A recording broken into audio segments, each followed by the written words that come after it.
때 살아계신 하나님의 음성을 듣는 우리 모두가 되기를 바랍니다. 같이 20절, 22절 봉독합니다. 무릇 이방인이 제사하는 것은 귀신에게 하는 것이요 하나님께 제사하는 것이 아니니 나는 너희가 귀신과 교제하는 자가 되기를 원하지 아니하노라. 너희가 주의 잔과 귀신의 잔을 겸하여 마시지 못하고 주의 식탁과 귀신의 식탁에 겸하여 참여하지 못하리라. 아멘. 오늘 예배 자리에 나오신 우리 사랑하는 성도 여러분을 주의 이름으로 환영하고 축복합니다. 내일이 추석이라서 제가 오늘은 추석과 관계된 제사에 대한 관계성을 오늘 여러분에게 말씀을 전하겠습니다. 여기는 굉장히 중요한 말씀이 있습니다. 왜 제사하면 안 되는지, 왜 하나님께 예배만 올려야 되는지 거기에 대한 얘기가 오늘 중요하게 되어 있습니다. 여러분 자녀들에게 제가 유튜브로도 중계를 하니까 보셔서 함께 나누는 시간이 되시기 바랍니다. 우리나라의 이 추석이야말로 참 의미가 있고 아름다운 민족의 명절입니다. 제가 어렸을 때 1년에 딱 2번만 부모님이 옷을 사주셨습니다. 추석 명절 그리고 설날. 그때 옷 입어보고 그 후는 다 꿈에 있고 다른 사람은 준 옷 가져다 입고 그랬던 기억이 납니다. 추석은 참 좋은 계절에 정해진 명절입니다. 세월이 흐르고 문화가 달라도 이 추석은 여전히 사람들을 여유롭게 합니다. 우리 교회 마당에도 대추를 이만하게 익어가지고 이따 가시다가 하나씩 따서 드셔보시고 가시기 바랍니다. 그동안 바빠서 가족들을 만나지 못했던 그런 나누지 못했던 이야기도 하고 또 효도할 수 있는 기회가 되기 때문에 좋은 명절입니다. 자식이라면 자주 부모님을 찾아뵈야 하지만 이 마음대로 되지 않기 때문에 부모님을 찾아뵐 수 있는 기회를 제공해주는 이 명절이 참 우리에게 좋다 하는 생각을 합니다. 그러나 우리 성도 중 이 기쁜 날이 괴로운 날이 되는 날이 되는 사람도 있습니다. 모든 가족이 다 하나님을 믿으면 말할 나위 없이 좋은 명절인데 가족 중에 어른이 하나님을 믿지 않으면 이 자식들 마음속에 큰 고민이 됩니다. 뭐 때문에 그래요? 제사 때문에. 일반적으로 제사를 거부하는 그 기독교를 불후의 종교라고 그렇게 말하는 경우가 있습니다. 그러나 이것은 알지 못해서 오는 커다란 오해입니다. 효도는 기독교 진리와 함께 주신 이 십계명에 포함될 정도로 가장 강조하고 있는 말씀 중에 효입니다. 기독교 교리의 핵심이라고 할 수 있는 십계명의 5계명에 보면 분명하게 내 부모를 공경하라 그렇게 말씀하고 있습니다. 공경하라. 성경 어느 곳에서도 부모를 소홀히 하라고 하는 것이 없습니다. 그래서 예수님께서 바리새인들의 그 질문에 대한 대답이 이 마태복음 15장 4절에 나오는데 우리 같이 한번 읽어볼까요? 같이 읽습니다. 하나님이 이르셨으되 내 부모를 공경하라 하시고 또 아버지나 어머니를 비방하는 자는 반드시 죽으리라. 이것은 십계명에 이어지는 말씀을 예수님께서 인용하신 말씀이에요. 하나님께서 효도를 명령하신 것은 어떤 조건이나 상황 속에서 효도를 미룰 수 없는 것임을 깨닫게 하기 위해서 내 부모를 공경하라 하시고 아버지나 어머니를 비방하는 자는 반드시 죽으리라. 이게 모세가 하나님께 받은 말씀을 예수님이 인용한 말씀입니다. 하나님께서 효도를 명하신 것은 어떤 상황에 따라서 효도를 하고 또 시간이 되면 하고 시간이 안 되면 하지 않는 그런 게 아니에요. 그런데 효도는 자식에게 있어 당연히 해야 되는 것임에도 하나님은 효도하는 자에게는 뭘 약속하시냐면 복을 주시겠다고 약속했어요. 복을 주시겠다.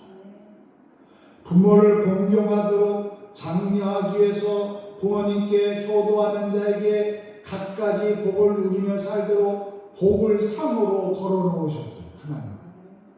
우선 부모를 공경하는 자는 장수의 복을 약속하셨어요. 자, 우리 출애굽기 20장 12절 또 같이 읽습니다. 내 부모를 공경하라. 그리하면 내 하나님 여호와가 내게 준 땅에서 내 생명이 길리라. 아멘. 부모를 공경하면 이 땅에서 장수한다. 그리고 에베소 2장 3절 6장 2절 3절에 또 말씀합니다. 또 같이 읽어보면 내 아버지와 어머니를 공경하라. 이것은 약속이 있는 첫 계명이니 이로써 내가 잘되고 땅에서 장수하리라. 앞에 출애굽기 20장 말씀과 그 예수님께서 마태복음 말씀과 이게 다 연결이 돼요. 부모님께 효도할 때 하나님의 약속하신 복이 임합니다. 그때 효도는 복의 통로가 되는 거예요. 통로. 이런 사실을 기억할 때 우리 기독교인들은 모두 다 효자, 효부, 효력이 되어야 됩니다. 여러분 보십시오. 이보다 강하게 부모를 공경하고 효도하기를 강조하는 종교가 어디 있습니까?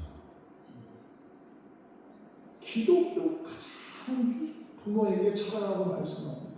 예. 그러니 제사 문제로 기독교를 불교의 종교라고 말하는 것은 기독교를 전혀 알지 못하는 자들의 해방요 탄압이에요. 공경이란 말은 우리말 사전에 공손이 생긴다는 뜻이에요. 공손하게. 공손하게. 농담삼아 여러분 그러잖아요. 있을 때 잘하라. 있을 때 잘하라. 그 말을 종종 하는데 여러분 이 말이 어디서 나온 말이겠어요?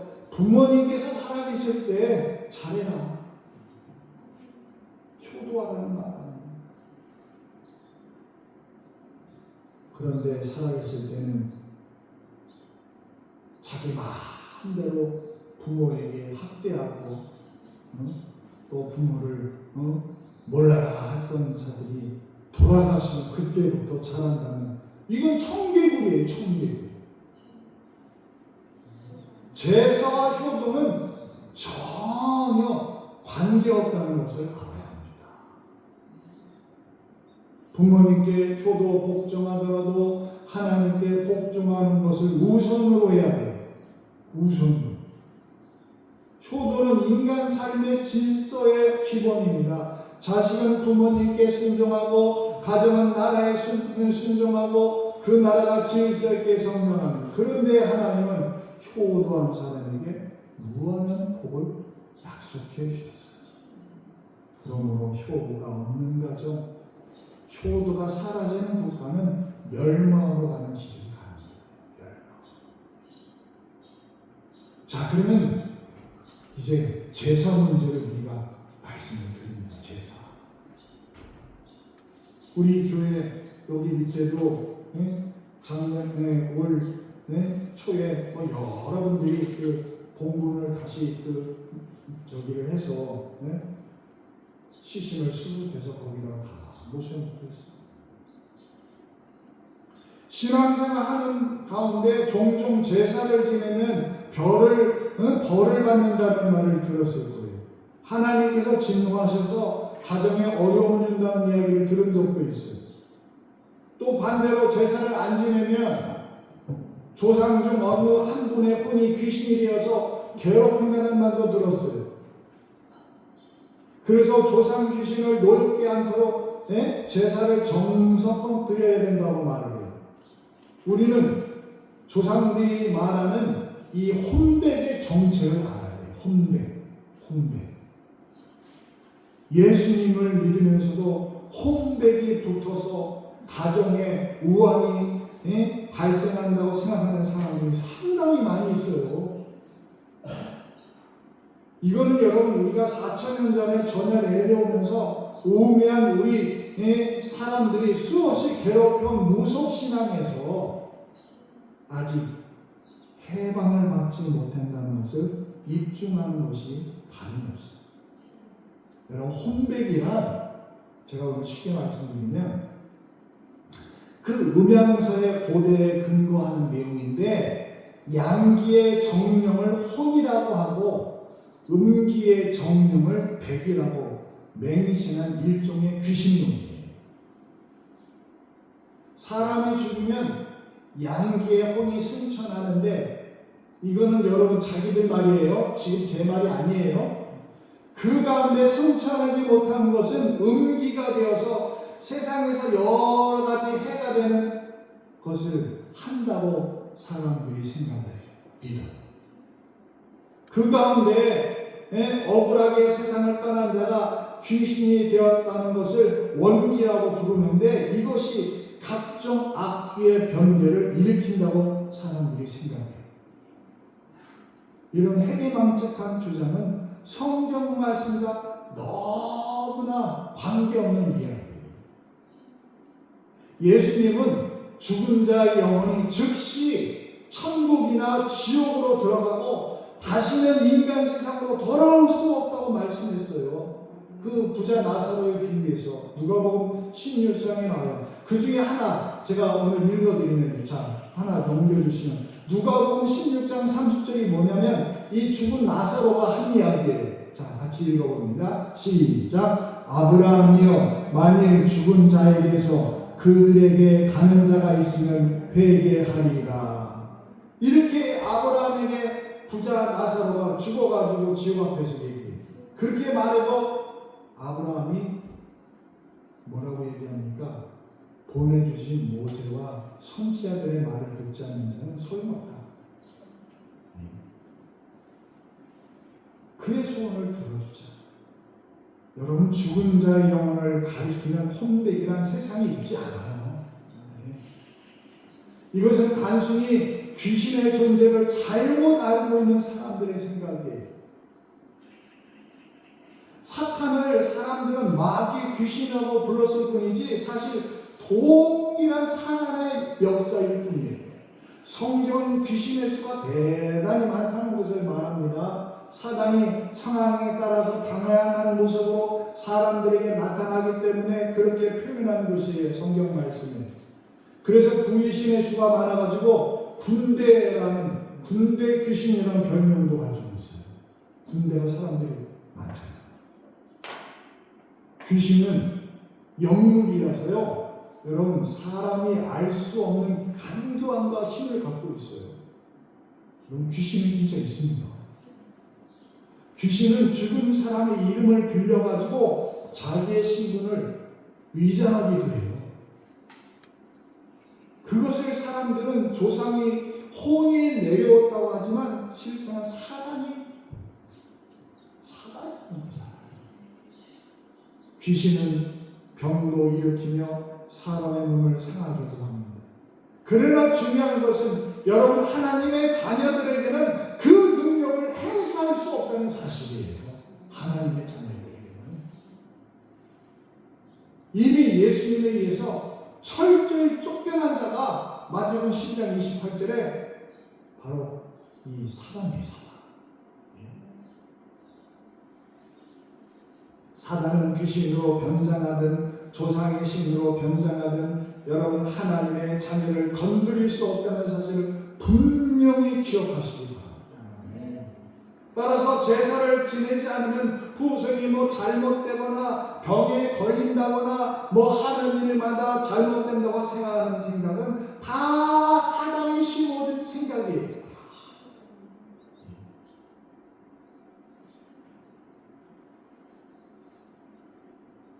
그러니까 제사를 지내고 안 지내고는 그 자체가 가정의 불행을 일으키는 원인이라고 말할 수 없어요.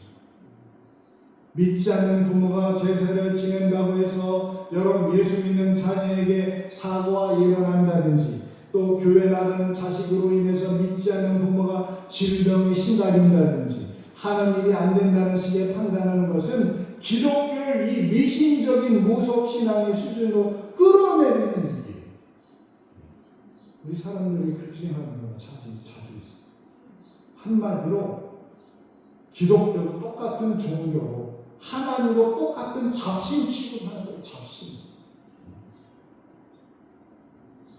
오히려 성경은 믿지 아니하는 남편이 믿는 아내로 인해서 거룩하게 된다는 말씀이 성경에 여러 군데 있는데 그 중에 제가 한 군데 오늘 여러분과 같이 있습니다. 자, 고린도전서 7장 14절. 여기 증인되신 분들 많이 계세요. 같이 있습니다. 시작. 믿지 아니하는 남편이 아내로 말미암아 거룩하게 되고 믿지 아니하는 아내가 남편으로 말미암아 거룩하게 되나니 그렇지 아니하면 너희 자녀도 깨끗하지 못하니라. 그러나 이제 거룩하니라.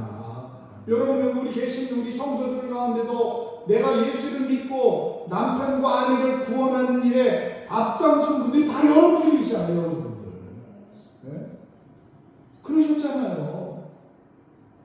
내가 하나님의 미랄이 되어서 썩어 죽어지면 그 가정에 하나님의 역사가 나타나는 증인이 바로 여러분들이시잖아요. 여러분들.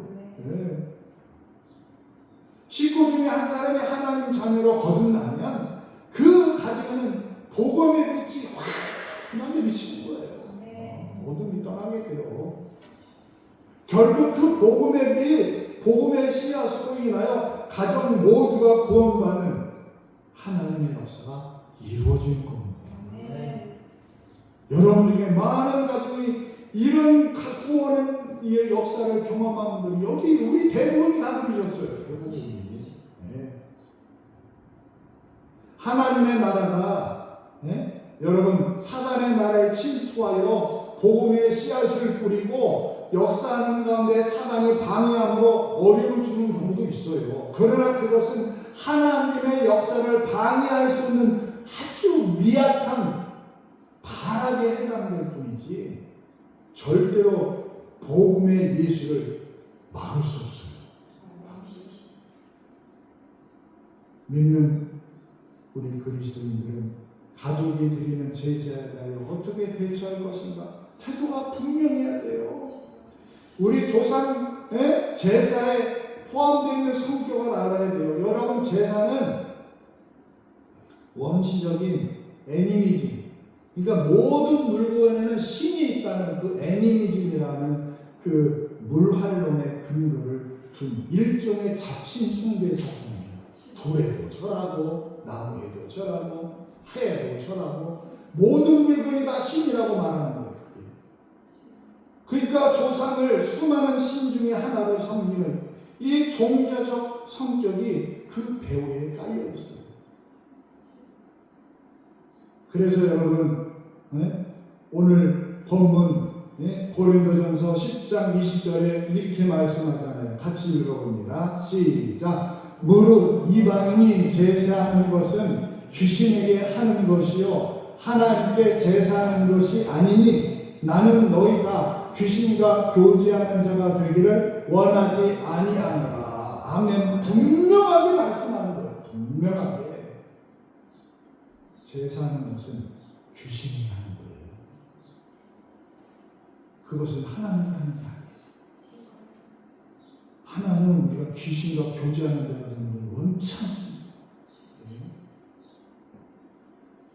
여러분 예배는 하나님과의 만남과 교제잖아요. 하나님은 우리를 만나실 때 예배를 통하여 만나고 우리와 이야기하세요. 귀신도 마찬가지예요. 제사를 통해서 인간 마음을 사로잡고 사단은 인간과 교제합니다. 그런데 이 사단과의 교제의 결과는 멸망이에요. 멸망. 제사를 드리고 나면 제사 음식, 특히 제사 드린 술과 밥 누가 먹습니까? 아무나 먹지 않았어요. 종손이 그 음식을 먹습니다. 그렇다면 조상이라는 귀신에 드린 제사 음식을 먹은 사람은 다 복받아서 장수하고 잘 살고 그렇게 건강합니까? 제가 이렇게 조상신에게 절하고 하는 사람들, 주변의 사람들 보면 잘 되는 사람 한 사람도 본 적 없어요. 그 음식을 먹은 장손들이 잘 되는 거 본 적이 없어요. 제사에 올린 술과 밥을 몇 년 먹으면 그 사람 허약해진 거나 집안이 안 된다는 말은 수도 없이 들었어요. 그래서 제사는 드리지만 그 상에 올려진 밥은 사람들이 먹지 않는 거예요. 제사는 단순히 조상을 섬기는 것이 아니라 귀신을 섬기는 것이고 귀신과 교제하는 일이라는 것을 분명히 우리 성경은 말씀해요.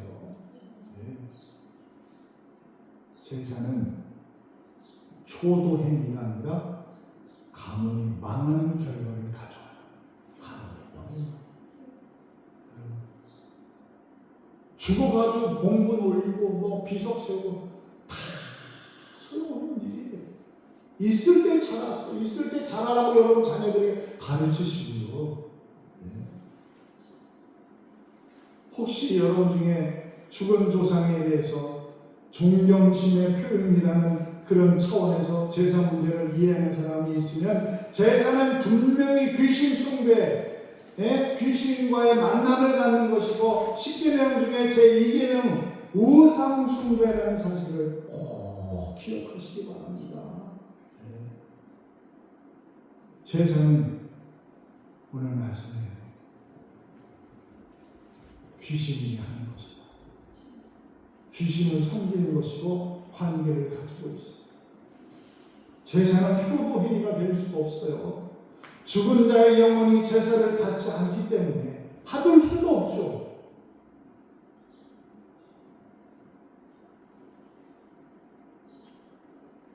여러분, 디모데전서 1장 19절에 보면 양심이 무너지면 믿음도 위기를 만난다고 말씀하고 있습니다. 그러므로 제사를 지내는 불신하는 가정에서는 여러분들이 양보할 수 있는 선이 어디까지인지 알려줘야 해요. 이건 안 된다. 얘들아. 처음엔 어려움이 없지. 아니 할머니, 할아버지, 아버지 어머니 왜 이러세요? 어제까지 그러지 않죠. 그 후에 가정에 구원하는 일에 결정적인 계기를 여러분들이 만들어줘야 돼요.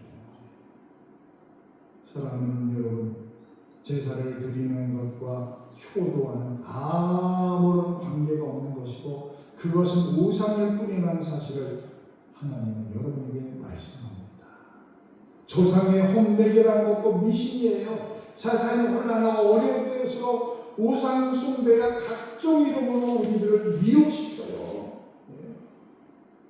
미신을 돈벌이 수단으로 이용해서 사람들을 미혹하고 있는 세상이에요. 사단을 의식하지 않고 단지 돈벌이 수단으로 미신을 이용한다고 해도 그 사람 이미 사단의 손에 이용당하는 거예요.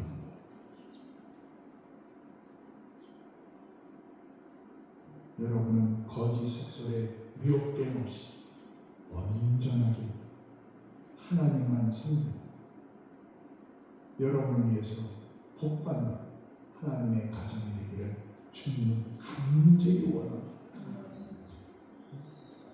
제사 문제로 제가 전에 있던 교회에서 10년 넘도록 어려움을 겪는 어떤 집사님이 있었어요.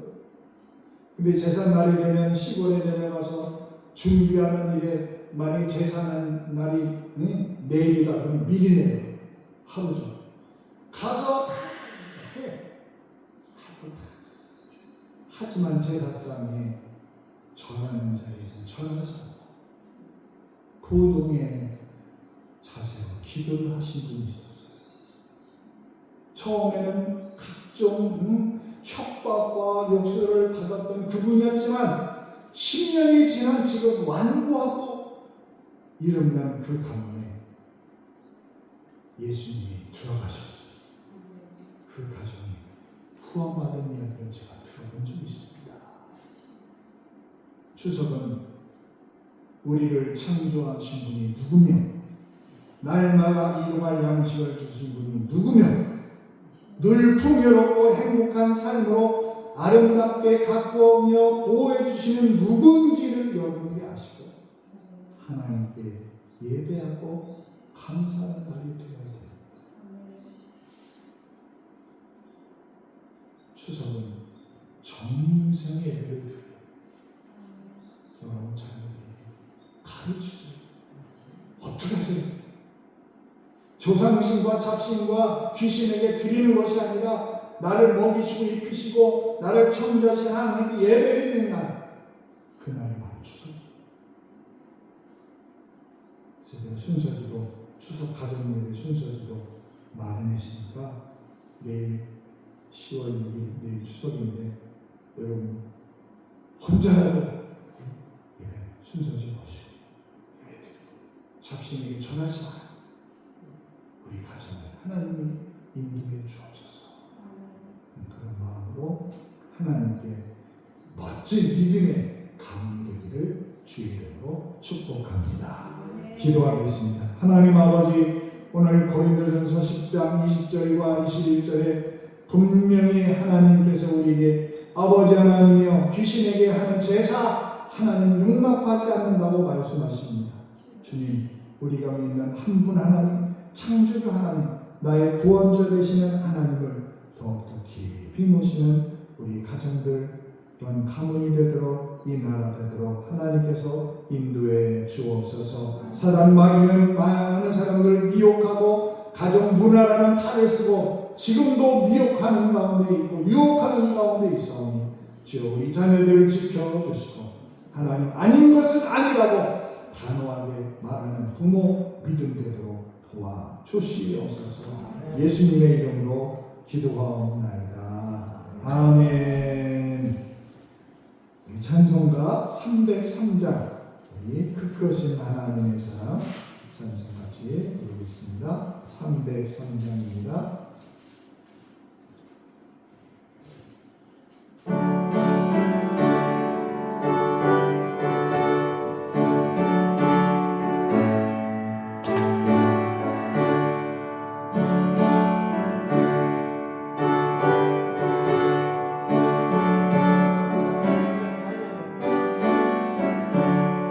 그것은 하나님의 사랑 말로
우리의 인생 가운데 부어주신 축복의 예물을 가지고 하나님께 구별하여 예물을 올려드립니다.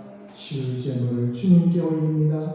주님, 저희의 모든 손대는 곳에 하나님의 은혜가 풍성하도록 복을 내려 주시옵소서. 감사하며 하나님께 예물을 올려드립니다. 주님, 저희의 삶에 감사가 늘 끊이지 않도록 도와주시고 어디든지 하나님께 복받은 가정 되도록 하나님께서 도와주옵소서. 하나님께 주일 예물을 올립니다. 주님, 저희의 마음의 소원을 기억하셔서 하나님, 저희의 가정에 주님이 주인 되시고 주님이 하나님 되시는 그런 가정의 삶이 되도록 주님께서 인도하여 주옵소서. 추석 명절에 먼 거리에 와 있는 성도들 지켜주시고 죄된 길에 서지 않게 하시며 하나님 앞에 주님 더욱더 믿음으로 승리하는 이 명절이 되도록 도와주옵소서. 예수님의 이름으로 축복하며 기도드립니다. 아멘. 교회 소식을 말씀드립니다. 이제 나가실 때 추석 선물과 추석 가정 예배 순서지를 참고하시고 함께 추석 명절을 평안하게 지내시기 바랍니다. 이번 주 수요일은 추석 명절 연도 모이지 않습니다. 이제 우리 다 같이 찬송가 60장 찬송하고 하나님께 축복 기도하며 예배 마칩니다.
이제는 우리 주 예수 그리스도의 크신 은혜와 하나님 아버지의 무한하신 사랑하심과 성령의 충만하심이 오늘 추석 명절을 맞이하여 하나님께 예배를 드린 모든 주의 백성들과 이 나라 이 민족 위에 영원히 함께 계실지어다. 아멘.